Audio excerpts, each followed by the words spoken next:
With technology and automation at every turn, experts say the skills that will help our communities thrive will be the ones robots can't do. Yeah, as Nicole shows us in this week's Community Connection, empathy is a tool our schools and workplaces are focusing on developing now and well into the future. Who would like to be the guy?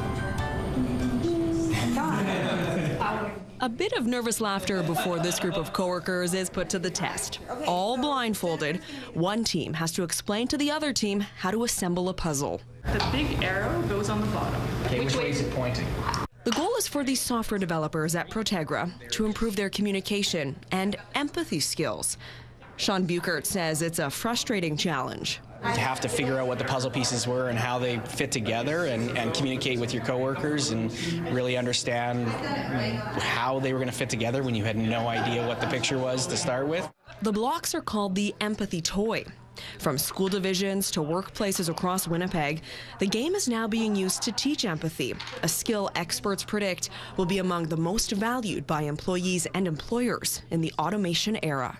Empathy is at the foundation of the activities we do. So it's foundation for in terms of how you build products. So if you understand your customer problem, you understand the customer's challenges, then you can build the right product for them. Protegra co-founder Wadood Ibrahim has watched his team use the Empathy Toy in workshops over the last year.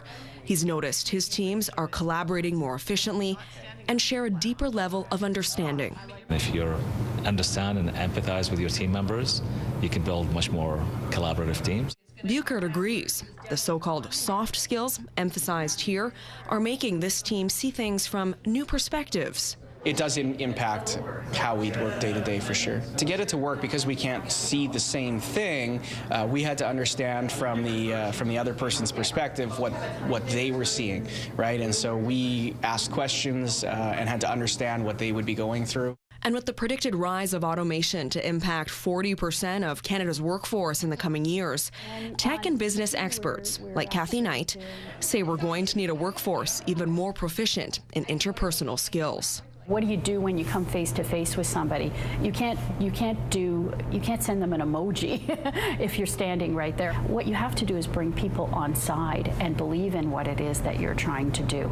And you can't do that by sending a text. Knight says the Information and Communication Technologies Association of Manitoba is advocating for empathy training in businesses and, more importantly, schools. We need people in the K-12 system to be working with students to develop those skills so that when they get to the point where they're ready to come to work, they're more ready because they've developed the kinds of personal and interpersonal skills that employers are going to need.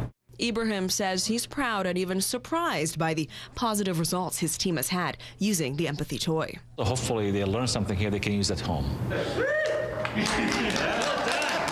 Because with technology making communication easier than ever in some ways, Buchert says having empathy can make it even better.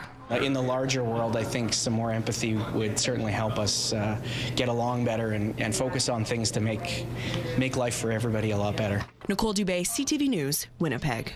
Fostering empathy is a topic that will dominate Disrupted, the Future of Work conference being held in Winnipeg February 1st and 2nd.